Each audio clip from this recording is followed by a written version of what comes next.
मित्रों, हिंदी ज्ञान सागर में आपका स्वागत है। आज का विषय है जयंत की कथा। एक बार जब श्री राम वन में थे, राम, लक्ष्मण और सीता, तो पंचवटी में एक शिला पर जगदम्बा सीता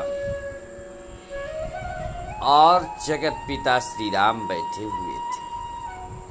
वसंत ऋतु था, तो श्री राम ने अनेक प्रकार के शतपुष्पों को लेकर के एक सुंदर हार बनाया और बालों में लगाने के लिए गजला बनाया। सीता जी को प्रसन्न करने हेतु उन्होंने फूलों को चुन चुन करके आभूषण बनाए।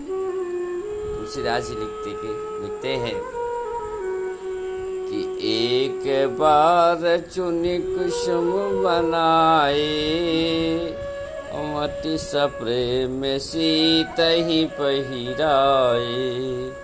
प्रभु श्री राम बड़े प्रसन्नता के साथ अपनी पत्नी सीता पुष्पों के आभूषण पहनाए। उधर जयंत इंद्र का पुत्र था। एक बार इंद्र तपस्या कर रहा था। जयंत पहुंचा और देखा कि वो पूजा कर रहे हैं।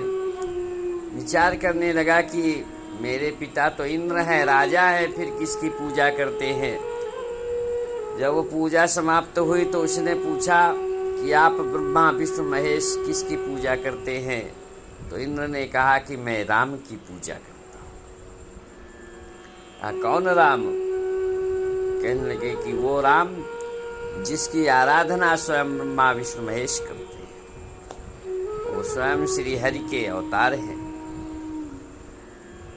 जब इंद्र ने सीता और राम को दिखाया कि देखो पंचवटी में बैठे हुए, तो जयंत ने देखा कि वो तो अपनी पत्नी की सेवा भाव में लगे हुए हैं।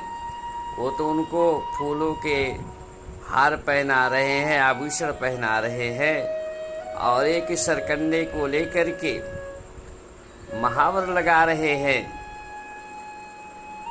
तो जयंत स्वयं श्री राम के बल को जानना चाहता था, परीक्षा लेना चाहता था, वो मूर्ख। और कथा में तो ये कहा गया है कि उसने कौवा का रूप धारण किया और पंचवटी आया और मौका पाकर के वह सीता जी के चरणों में प्रहार किया। वाल्मीकि रामायण में लिखा है कि कुछ में प्रहार किया, लेकिन तुलसीकृत रामायण में लिखा है कि उनके चरणों में प्रहार करके भागा। तुलसीदास जी लिखते हैं कि सीता चरण चोचहति भागा, महामंद मति कारण कागा। वह जयंत जो कौवा का रूप बनाए हुए था, सीता जी के चरणों में प्रहार किया और भागा वहां से। श्री राम ने देखा और उसी सरकंडे को आदेश किया कि जाओ इसको दंड दे। वो सरकंडा ब्रह्मास्त्र में तब्दील हो गया, बदल गया और जयंत के पीछे लग गया। जयंत ने देखा कि बाण मेरे पीछे आ रहा है,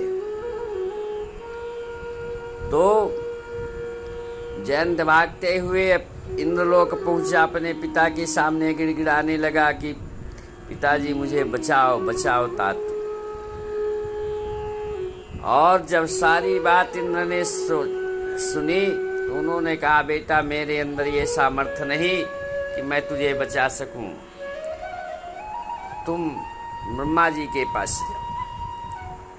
वह निदान वहाँ से भागते हुए ब्रह्मलोक गया। ब्रह्मा जी के पास गया, अपनी कथा बताई कि मेरी रक्षा करो, पाही माम चिल्लाया। ब्रह्मा जी बोले कि वत्स, तुमने जो अपराध किया है उससे इस संसार में कोई नहीं बचा सकता। तो वहां से जयंत दुखी होकर के, व्याकुल होकर के भागता फिर रहा था कि उनकी भेंट नारद से हो गई और नारद जी से कहा कि आप ही मेरी रक्षा कीजिए। तो नारद देखे वो विकल जयंता, लागी दया कोमल चित संता। तो भगवान नारायण के भक्त नारद एक संत है, उनका चित्त कोमल है। व्याकुल देख करके जयंत को उन्होंने कहा कि आपकी रक्षा स्वयं जगत जननी सीता कर सकती है, इसलिए तुम सीता जी के पास जाओ, उन्हीं के चरणों में गिर पड़ो, प्रार्थना करो, क्षमा याचना करो, तो शायद तुम्हारे प्राणों की रक्षा होगी। तब जयंत वापस लौट करके जगत जननी सीता के चरणों में गिर पड़ता है, चरण छू करके माफी मांगता है और कहता है कि मुझे माफ कर दो माँ, मुझसे गलती हो गई।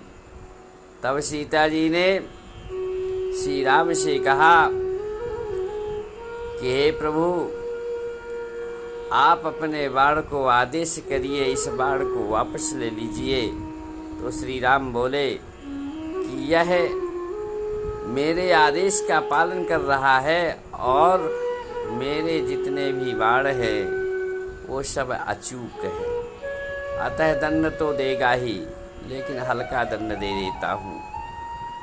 और उस बाण के द्वारा जयंत की एक आंख फोड़ दी। संसार में चर्चा है, ऐसे किंवदंतियाँ है कि तभी से कौआ काना हो गया, जबकि जयंत काना हुआ था। जयंत काना हो गया। आज जो इंद्र हैं उनके बच्चे सुनने ये कथा, अगर पहले सुनी होती तो शायद वो लोग अत्याचार न करते। आज के परिवेश में हमें स्त्रियों का मान सम्मान करना चाहिए, ताकि वो समाज में बराबर का अधिकार जो प्राप्त किए हैं उसको स्वतंत्र भाव से पूर्ण कर सके और किस निडर रह सके। हमें उनकी सहायता करनी चाहिए। ओ श्याम रामचंद्र की जय।